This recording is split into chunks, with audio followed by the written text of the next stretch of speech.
देख रहे हैं डेली 24 भारत में हूं आपके साथ अनीता शर्मा। पेरिस पैरालंपिक में भारत के लिए मेडल की बरसात हो रही है। 6 गोल्ड समेत 27 मेडल के साथ भारत 17वें नंबर पर है।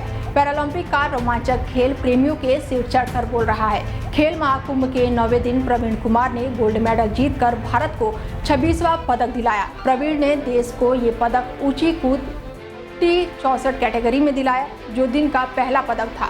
वहीं कस्तूरी राजमानी पावर लिफ्टिंग की 67 किलो भार कैटेगरी में पदक से मीलों दूर रहीं। वो 8वें नंबर पर रहीं। इसके अलावा देर रात जैवलिन थ्रो में भावनाबेन पदक जीतने में नाकाम रही। जैवलिन थ्रो में भावनाबेन ने प्रयास तो अच्छा किया, लेकिन आखिर में उन्हें जैवलिन थ्रो में 5वें स्थान से ही संतोष करना पड़ा। उधर होकाटो होताजो सेम ने इतिहास रच दिया। वो देश के लिए पेरिस पैरालंपिक 2024 में मेडल लाने वाले 27वें एथलीट बन गए। 40 साल के होकाटो ने मैच शॉटपुट F57 इवेंट में अदम्य साहस का परिचय देते हुए 14.65 मीटर थ्रो के साथ इवेंट में तीसरा स्थान हासिल किया, जिसके साथ वो ब्रॉन्ज मेडल अपने नाम करने में कामयाब रहे।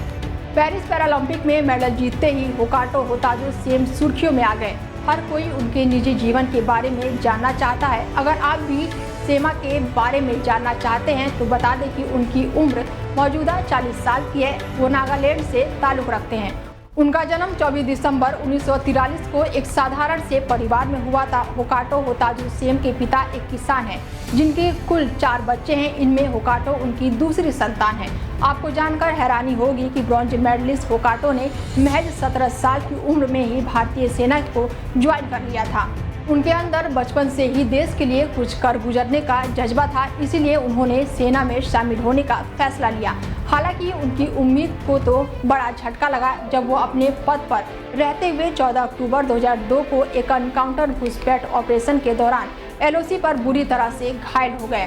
दरअसल होकाटो एक माइन विस्फोट की चपेट में आ गए, जिसकी वजह से उन्हें अपने बाएं पैर गंवाना पड़ा। इतने बड़े हादसे के बाद जहां लोग अपना सुध-बुध खो देते हैं, वहीं होकाटो ने इतिहास रच दिया है।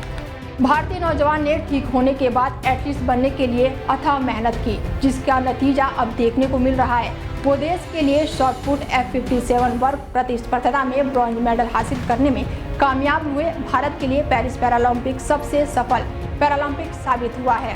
टोक्यो पैरालंपिक 2020 में इससे पहले भारत का सबसे सफल पैरालंपिक रहा था। इसमें भारत ने 54 एथलीट भेजे थे और 19 पदक जीतने में कामयाब रहे थे। इसमें 5 स्वर्ण, 8 रजत और 6 कांस्य पदक शामिल थे। भारत ने 20वें पदक जीतते ही टोक्यो पैरालंपिक का रिकॉर्ड तोड़ दिया था। अब 6ठा स्वर्ण जीतते ही भारत ने टोक्यो के 5 स्वर्ण के रिकॉर्ड को भी तोड़ दिया है।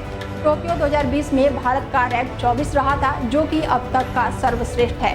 भारत के पास इस उपलब्धि के पीछे छोड़ने का शानदार मौका है। भारत फिलहाल 17वें रैंक पर है और अगर 20 के अंदर समाप्त करना है तो ये अब तक की भारत की सर्वश्रेष्ठ रैंकिंग होगी। देश दुनिया की तमाम बड़ी खबरों के लिए देखते रहिए डेली 24 भारत। नमस्कार।